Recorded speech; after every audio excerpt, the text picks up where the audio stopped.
नमस्कार। आज हम एक बहुत ही चिंताजनक खबर पर बात करने वाले हैं जी। जो दिल्ली के एक अस्पताल से आई है। हमारे पास कुछ प्रमुख समाचार लेख हैं जो एक ऐसी घटना के बारे में बताते हैं जिसने सुरक्षा पर बहुत गंभीर सवाल खड़े कर दिए हैं। बिल्कुल। खासकर एक ऐसी जगह पर जहां मरीज सबसे ज्यादा, आप कह सकते हैं, नाजुक हालत में होते हैं। बिल्कुल। हम बात कर रहे हैं जाग प्रवेश चंद्र अस्पताल की। खबरों के अनुसार 24 जून को वहां के इंटेंसिव केयर यूनिट मतलब आईसीयू में आईसीयू में वहां भर्ती एक युवा महिला मरीज के साथ कथित तौर पर उसी वार्ड में भर्ती एक दूसरे पुरुष मरीज ने बलात्कार किया। ये खबर ही अपने आप में दहला देने वाली है। बिल्कुल। और ये इसलिए और भी ज्यादा चौंकाता है क्योंकि आईसीयू तो वो जगह है जहां जहां सबसे ज्यादा निगरानी होती है, सबसे ज्यादा सुरक्षा की उम्मीद होती है। सही कहा। मतलब मरीज वहां पूरी तरह से असहाय होते हैं और स्टाफ के भरोसे पर। तो ऐसी जगह पर ये हुआ कैसे? हाँ, देखिए, यही सबसे बड़ा सवाल है। ये घटना उस जगह हुई जहां सुरक्षा, जहां निगरानी वो सर्वोच्च होनी चाहिए थी, होनी ही चाहिए। आईसीयू का तो मतलब ही यह है 24 घंटे देखभाल और सुरक्षा। जी।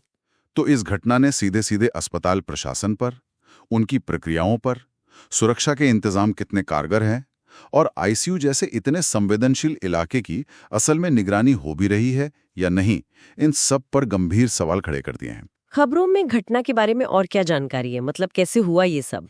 देखिए, रिपोर्ट्स में बताया गया है कि महिला मरीज जो थीं वो गंभीर हालत में थीं और आईसीयू के ही शायद एक छोटे वार्ड में थीं।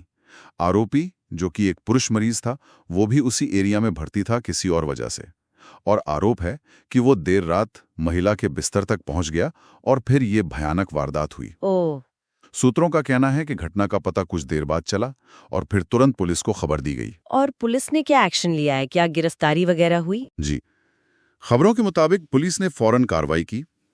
आरोपी पुरुष मरीज को हिरासत में ले लिया गया है और एफआईआर भी दर्ज हो गई है।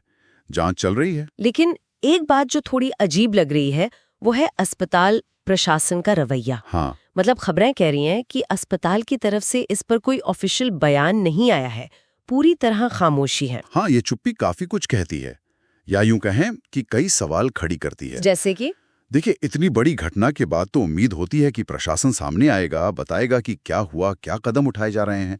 उनकी ये खामोशी, क्या वो कोई अंदरूनी जांच कर रहे हैं या शायद लीगल सलाह का इंतजार कर रहे हैं, या फिर कहीं ये किसी तरह की व्यवस्था की कमी या घबराहट तो नहीं दिखा रहा। और ये पीड़ित और उनके परिवार के लिए कितना मुश्किल होगा। बिल्कुल, उनके लिए तो ये बहुत ही पीड़ादायक स्थिति है। पारदर्शिता होनी चाहिए। और ये हमें वापस उन्हीं सवालों पर ले आता है जो आपने शुरू में कहे थे। जी, आईसीयू की सुरक्षा, क्या वहाँ पर्याप्त स्टाफ था, खासकर रात के समय? बिल्कुल सही सवाल है। जांच में ये देखना बहुत जरूरी होगा कि उस वक्त आईसीयू में कितने नर्सिंग स्टाफ थे, कितने अटेंडेंट थे ड्यूटी पर, क्या जो स्टाफ और मरीज का अनुपात है वो नियमों के हिसाब से था, क्या मरीजों पर लगातार नजर रखी जा रही थी। और सीसीटीवी कैमरे आजकल तो हर जगह होते हैं। हाँ, ये भी एक अहम पहलू है। क्या आईसीयू में कैमरे लगे थे? अगर हाँ, तो क्या वो काम कर रहे थे? क्या उनकी फुटेज से कुछ सुराग मिला है? ये सब जांच का हिस्सा होना चाहिए। एक और सवाल मन में आ रहा है, क्या ऐसे कोई नियम या प्रोटोकॉल होते हैं कि विपरीत लिंग के मरीजों को, खासकर जब वो गंभीर हालत में हों, एक ही छोटे वार्ड में या बिल्कुल पास पास न रखा जाए? ये बहुत ही महत्वपूर्ण बात आपने उठाई। आमतौर पर अस्पतालों में और खासकर आईसीयू जैसी जगहों पर मरीजों की प्राइवेसी और सुरक्षा के लिए कुछ ना कुछ प्रोटोकॉल तो होते हैं, जैसे कि बिस्तर के आसपास पर्दे लगाना या अलग सेक्शन बनाना, या फिर अगर महिला मरीज है तो महिला अटेंडेंट की मौजूदगी, खासकर गंभीर मामलों में। तो क्या यहाँ ऐसे प्रोटोकॉल थे? यही जांच में पता चलेगा। अगर थे तो उनका पालन क्यों नहीं हुआ? क्या ये सिस्टम की चूक थी या किसी एक व्यक्ति की लापरवाही?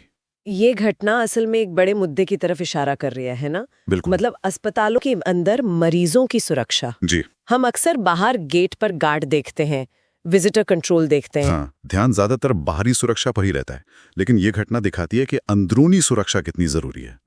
मतलब एक मरीज की दूसरे मरीज से सुरक्षा, स्टाफ की निगरानी, नियमों का पालन, खासतौर पर आईसीयू, ऑपरेशन के बाद वाले वार्ड या फिर मानसिक रोगों के वार्ड जैसी जगहों पर जहां मरीज शारीरिक या मानसिक रूप से बहुत वल्नरेबल होते हैं। तो इस पूरी बातचीत से जो एक मुख्य बात समझ आ रही है वो ये है कि अस्पतालों को सिर्फ इलाज पर ही फोकस नहीं करना है। जी, उन्हें अपने कैंपस के अंदर, खासकर उन मरीजों की सुरक्षा पर भी उतना ही ध्यान देना होगा जो सबसे ज्यादा कमजोर हालत में है। बिल्कुल सही कहा आपने।